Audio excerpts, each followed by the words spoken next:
Earlier this year, I flew out to Charlotte, North Carolina for the 10/10ths Motor Club opening and surprised everyone announcing that the bonkers Corvette ZR1 is coming to my collection and will be the next US Shmeemobile. However, that's only part of the story, because a few months later, the secret I'd been keeping finally dropped. The 1,250 horsepower ZR1X broke cover and I was able to confirm an allocation. I've got some exciting news to share today about my build slot, but before that, we need to get the spec built and submitted to production. Hi guys, I'm Shmee, hello, and welcome back to the channel where the ZR1X is coming soon. So it's time to build the spec and see what you think.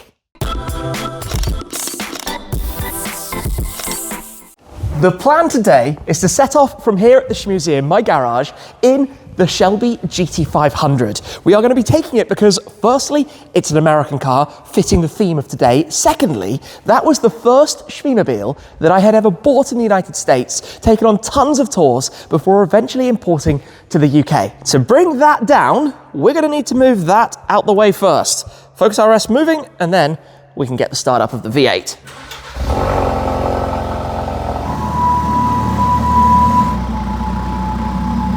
Off the lock stops, and we'll get it down to the ground. Then the moment we've been waiting for, swing in here, and let's get a cold startup of one of the best sounding cars out there. So, foot on the brake, press the button.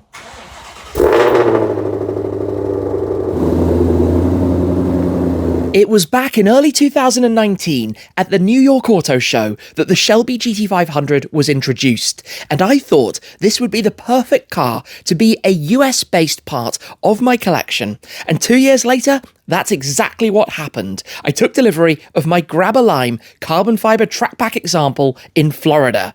We immediately set off on a road trip across the country, driving on the sand at Daytona Beach, a dyno run with Hennessy, before some drag races on their runway. With my friend the Stradman, we hit VMAX at 183 miles per hour across the dry lake beds in Utah, and even stopped to visit Shelby HQ in Las Vegas. It took part in Gumball 3000, from Toronto to Miami, and then was shipped over to the UK before unloading it from the container, getting my UK plate on, and even taking it on trips like over to the Nürburgring in Germany for some laps, and earlier this year on an adventure back to the 24 hours of Le Mans. Before we go anywhere, we've got to do one very important thing. We've been installing 70mm dash cams into all of the Shmeemobiles, and given this hasn't been driven all that much recently, we've got to get one fitted. Why am I installing the 70mm T800 right here? Well, not only if we're involved in an incident do we have it on video, but it'll also capture some of the crazy driving from other people that we're inevitably going to see along the way. The cameras are fully in, ready for the drive that's ahead of us with the GT500. Now, I have a bit of a habit of taking cars out to America. About 6 years ago, I flew out my Ford GT. What an amazing experience that was. Since then, the AMG GT Black Series has also been over. The Zenvo TSRS went over for Car Week. We also took the Ford GT back out again for another tour, and most recently the Vantage GT8, one of the OGs of the Shmeemobiles, went that way too. But after having owned the GT500, my second permanent US Shmeemobile was again a Mustang, the Mustang Dark Horse. I've done a lot with that car and very recently actually sold it after over 2 years of ownership. We might be reunited with it again very soon though, but we're moving now from one of the American sports car icons to another in the form of Corvette. The C7 generation Z06 was the first Corvette that I ever drove. It was 10 years ago and I joined the team to go from Paris to Le Mans to attend, for my first time as well, the 24 hours of Le Mans. That year was incredible. Against all odds, Corvette took the top step of the podium and the atmosphere was unbelievable. Then the ZR1 came along and I got to drive it out in Bahrain before we had the introduction of the all-new car during a big event held in Tustin, California. I had flown out to get to the blimp hangars for the unveiling. The new C8 arrived. The convertible followed soon thereafter, and I went out to the Kennedy Space Center in Florida for the launch of that as well, before getting behind the wheel of the C8 Stingray for the first time out in Nevada shortly thereafter, driving it on the road and also getting to experience what the performance was all about on track. Since then, we've also had some collaborations, for example, with Amelia, going out in her 100,000 horsepower record-setting car. The E-Ray was presented at the Peterson Museum, and I also drove with Eddie X in his Z06, getting a feel for what that was about, before earlier this year I went to 10/10ths Motor Club, announced the ZR1 was coming to my collection, and then in summer at Quail the ZR1X was presented, and I could confirm that slot. The first thing I have to say about today is it's about as bad as it could get for driving this car. It is 3 degrees Celsius and we have a very powerful rear-wheel drive car on Michelin Cup 2 tyres, but we will take it and take it carefully. It's not the first time this car saw snow actually. When it was out in the United States on the first tour I did across the country, Where's Shmee USA, back in 2021, we went through Huntsville, Alabama, and it was snowing in February that year. Anyway, we've got a few hours ahead of us, so let's get a move on. I comment about the snow because this morning there was snow falling down, but interestingly, we are following a Century, little convoy of imported cars here. It's quite fun always driving a left-hand drive car here in the UK, a car that you couldn't buy here.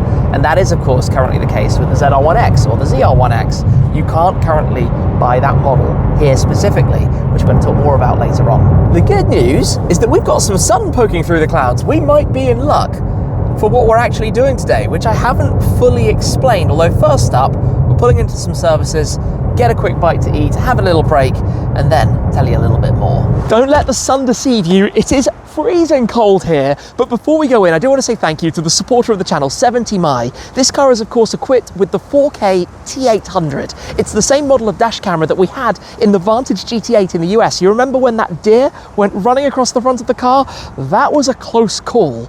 It's the world's first 3-channel dash cam with front and rear 4K recording, so you're protected from every angle. The T800 has 3-channel HDR recording, My Color Vivid Plus solution, and 70My's Night Owl vision, which is especially helpful when driving in the dark. It's winter now, it's going to be dark for our drive home later on, and also for when a shady person is taking a look around your car and you might want to know what they're getting up to. Plus, you're always connected, so you're always protected, with 4G connectivity and 24/7 parking surveillance. Luckily, nothing even remotely stupid could possibly have happened here in the car park, but we're going to go in, grab some lunch before we get back on the road. Time to warm up. Whew. First really cold day of the year here. Time also to get into noisy mode, my mode, because this is silly. Corvette is also silly. Right, on we go. Our destination today is right off this roundabout. We have come to visit Grange Corvette, Birmingham. Now, with the Corvette from the C8 generation arriving in the UK, the dealers have been opening, and the guys here have not only a regular Stingray, as you can see in the showroom, but they also have the Z06, and an E-Ray. Now, this is very interesting because I went to the launch of the E-Ray, but I have never driven one, and they have invited me up to come and take a look today, to have a look at the cars, talk a bit more about what they're like here in the UK, and to go for a drive. So let's park this up, go inside, meet up with Jack from the dealer here, and go see what they have. Hi, Tim. How's it going? Lovely to meet you. Welcome to Grange Corvette, Birmingham. Let's have a look at some cool cars. Here we are. So, come on then, talk to us about the models, the showroom, the life of Corvette in the UK. It's fascinating, isn't it? It is really fascinating. I mean, they're very new to the UK, the right-hand drive model and stuff.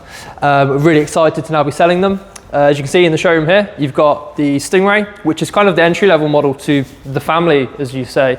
You've got the Z06 over here, and then you've also got the new E-Ray over there. Ever since the C8 came out, I've found it amazing, the presence that the car has here.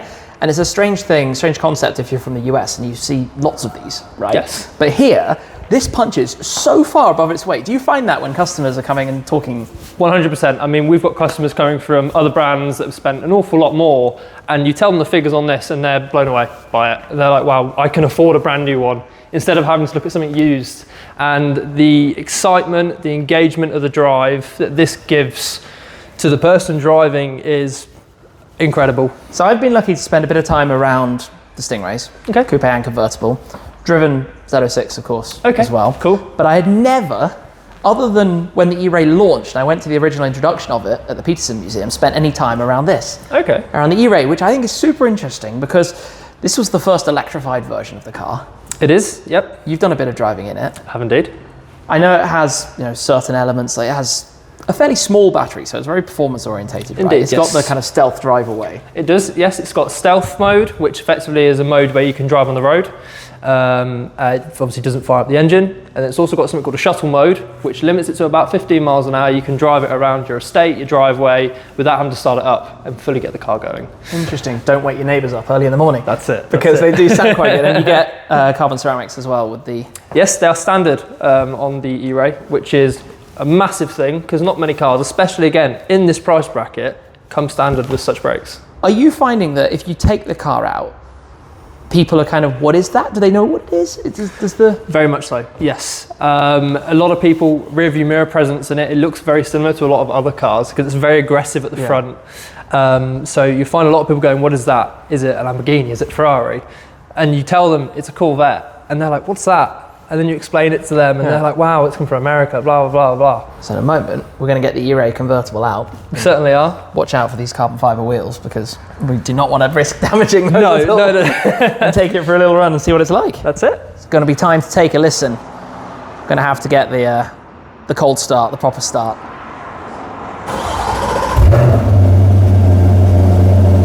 Not bad. So this is the Stingray's V8, but once we pulled it outside, we'll talk a little bit more about it. Nice. It's a very good looking thing. That is really, really nice. Especially in that colour. Is it Riptide Blue? Suits it well. Right, let me show you a little bit more around the car. This is it then, the E-Ray, the electrified Stingray. The engine back here is a 6.2 litre naturally aspirated V8. It made around 500 horsepower in the Stingray. In this, it makes 634 brake horsepower and 778 newton meters of torque, thanks to the motor up front, which has a 1.9 kilowatt hour battery. So you're only going to get about 4 or 5 miles of electric range and can only drive up to 44 miles per hour on it. But that's not really the point. It's the additional power, the additional performance, and the support that it gives. Now on this car, with the full painted sections everywhere you look, it actually also has, by the way, on the E-Ray, the wider body of the Z06. So it has the wider flared out look to the bodywork as you go around it. It also has the full carbon fibre wheels, which look superb. The Corvette logo on them, the 5-spoke design. You can also opt for different wing positions setups, this being the regular style at the back, and unlike the Z06, but like the Stingray, it has those quad exhaust tailpipes, which, as you've just heard, make quite a nice sound. Obviously right-hand drive, so we have the button wall running up over towards the left side, the passenger side, and with the newer cars, the cars coming in the next couple of months, or next year at least, it will have the updated infotainment and systems. But regardless, this is looking very nice, especially with that tan colour to the interior. I think we should get some plates on this and go drive it.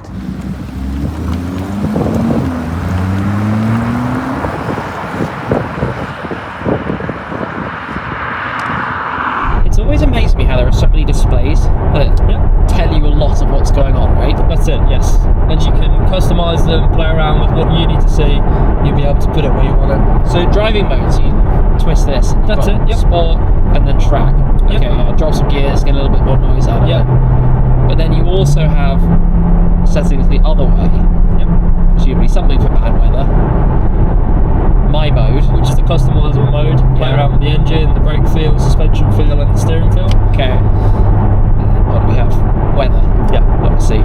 But that's not all. No. So on the steering wheel, you've got a Z button.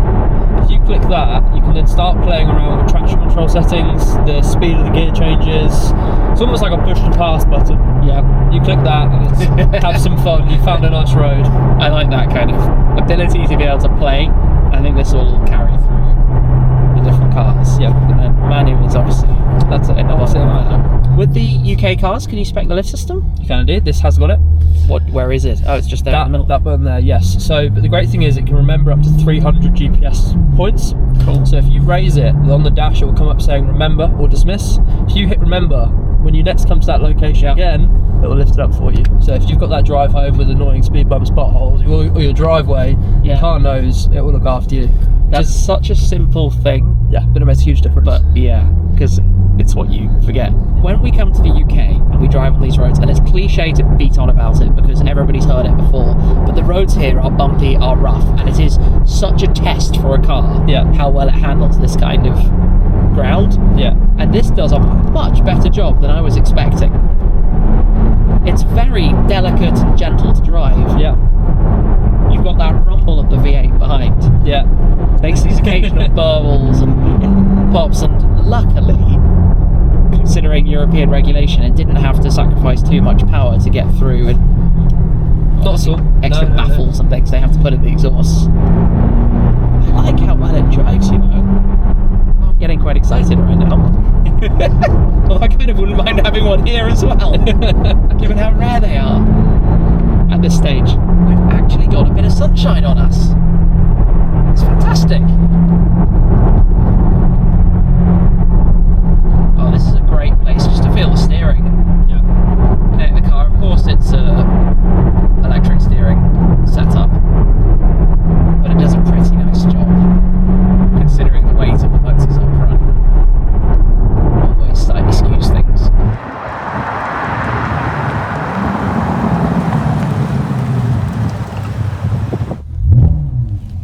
That sounds good. Like really the whole good. car. And you feel it. It feels like a bit old school, but a bit emotion driven. That's it, Like it's not just, I don't know, it's not just sanitized. It's no. a bit like, we're still making a V8 mid-engined. Enjoy it. Have fun with it. When the car comes back into the showroom then, thoughts. Firstly, much better drive here in the UK than I expected from it.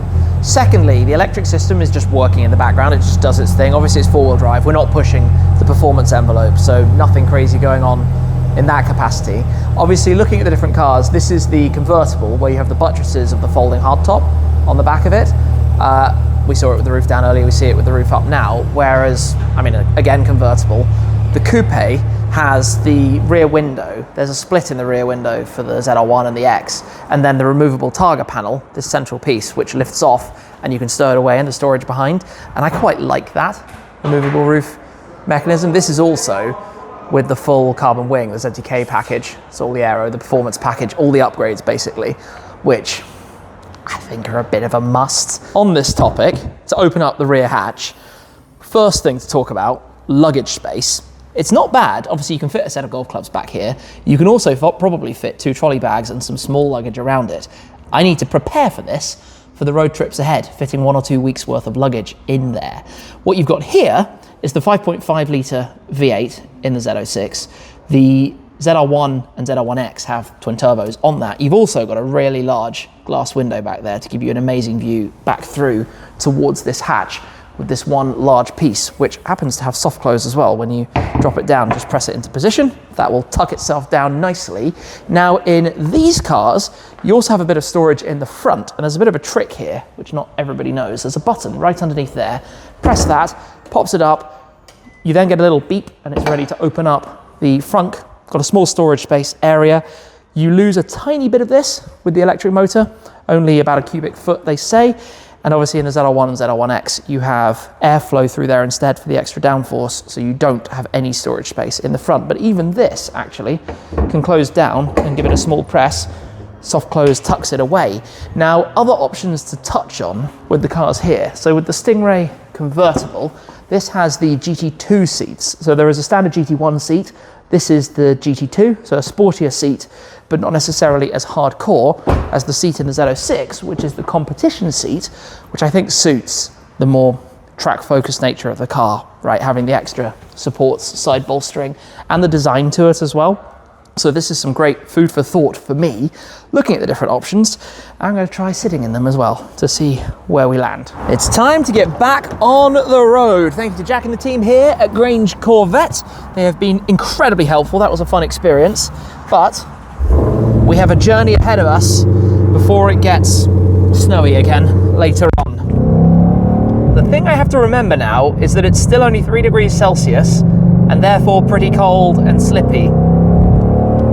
Although from one noisy American beast to another in the GT500, What a drive though, and in fact, what an interesting experience to drive two very different American cars today. Very different experiences, very different styles. This just really shouty, angry and aggressive. The flagship of the previous generation Mustang. And to experience the E-Ray and how everything just happens. I said it already, but it just happens in the background and the car gets on with stuff. Just kind of what you want. For us now though, we've got a fair trek back down the M6 and then the M1. Oh, that was a nice little noise from this. So we will enjoy the other side of what this car is good at. Just enjoying the drive.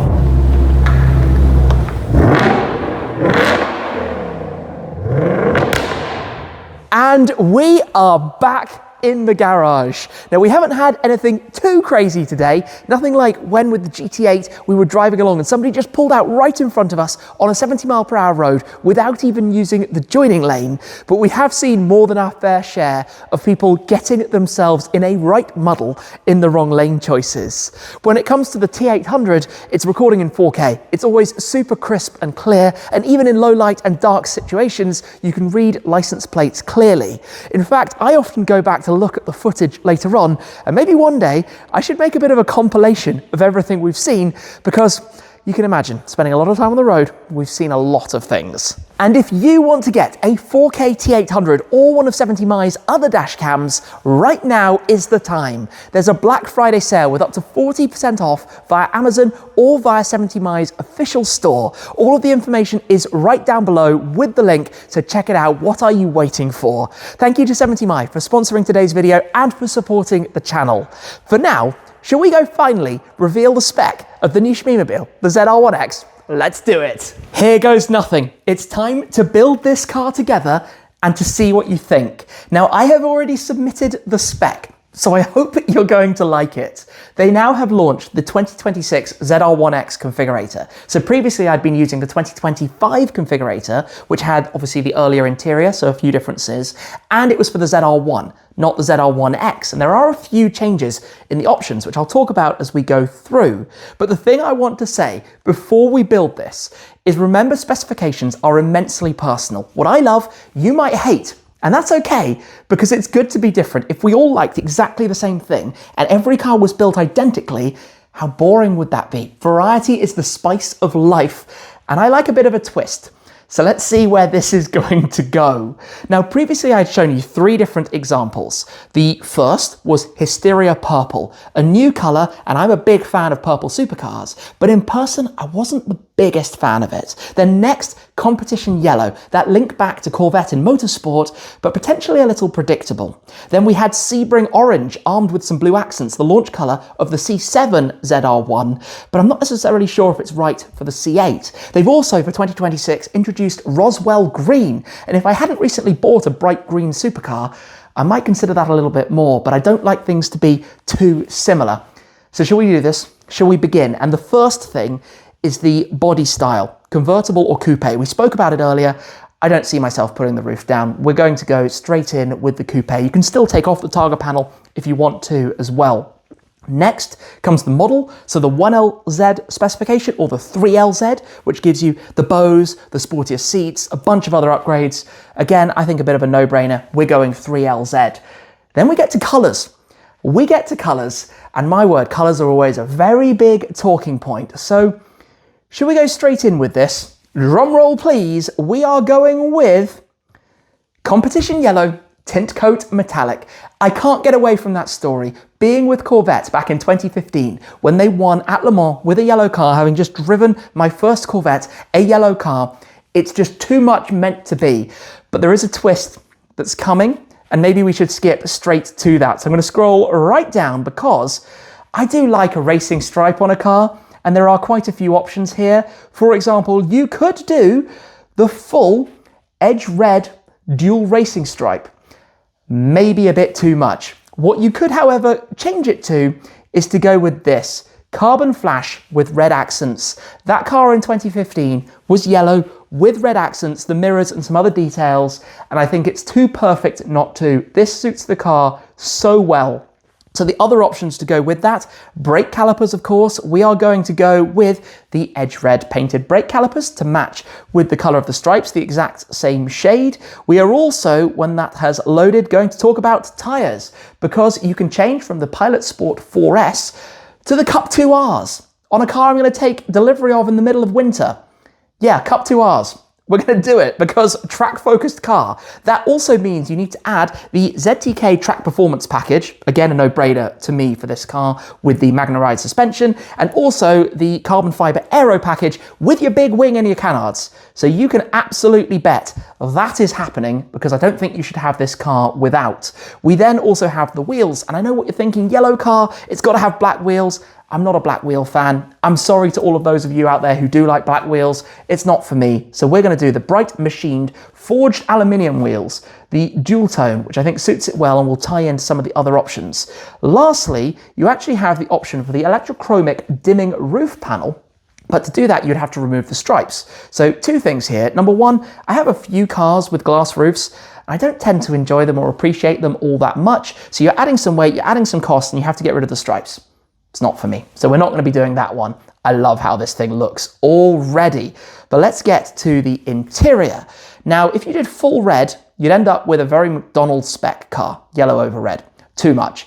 Black on its own is a little bit boring. But the first thing I want to do is the seats. So we have the GT2 style seat, one step of upgrade with the package from earlier, but I want the competition sport bucket seats. Sitting in them earlier, they were really good. That's absolutely what we're going to do. So then in terms of choosing the colors, to go with those wheels that I mentioned before, we are going to go with Sky Cool Grey, bringing just a little bit of grey into it, and also bringing the carbon fiber with suede microfiber steering wheel. So this does the lower parts of the dashboard, the A-pillars, just a bit of that silver look and the grey stitching to go against the full black of the interior, but there are still some more options to come. Seat belts, we're going to leave them black because all of the other colour options are a bit of a clash. So if we go to the other options for the car, we've got the performance package and the aero package, as I mentioned. There are lots of small things you can change. I considered doing the red Corvette script across the rear, but maybe a little bit too much for this. However, one thing absolutely we have to do is the carbon fibre split rear window trim,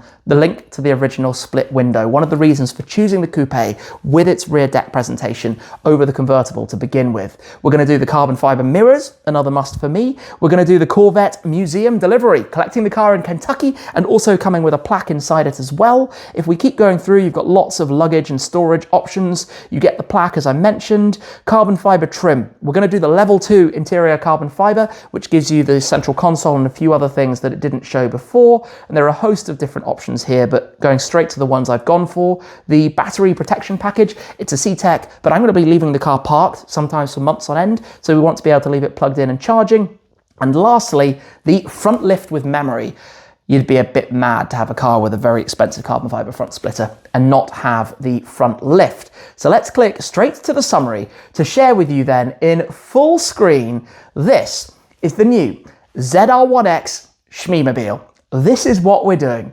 Competition yellow, the edge red and carbon flash accents, the wheels contrasting on the exterior but matching to the grey of the interior, and we'll go through a few different angles right here so you can see it in more detail. The ZR1X badging on the side, but otherwise visually identical to the regular ZR1. Massive wing, silver exhaust pipes matching with those wheels as well. This thing looks like an absolute mad machine, and I cannot wait. Also on this, we can put the top down so you can see what that looks like, taking off the roof panel, stowing it away in the boot, or leaving it at home. I wonder if you can get a stand to mount that some way, although probably more useful if you actually have a permanent home, unlike me. And then the other thing to show you the interior in a little bit more detail, because the options aren't too complicated, but you can build this car, and that is exactly how we're going to have it. So you can see the carbon fiber over the cup holder storage area, the larger and triple display setup that it has for the dashboard of the 2026.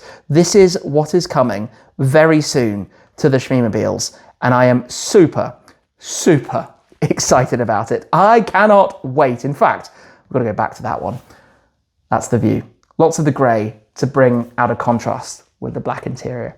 I'm excited. So tell me, what do you think? Competition yellow, right choice, wrong choice? I'm sure everyone is going to have an opinion. I'm looking forward to seeing the competition yellow here one day, but for now, it's going to be delivery in the not too distant future in the United States. So what do you think of the choice? If you've enjoyed this video, make sure to check out the one right over there. But that's it for this time, and I'll see you again very soon.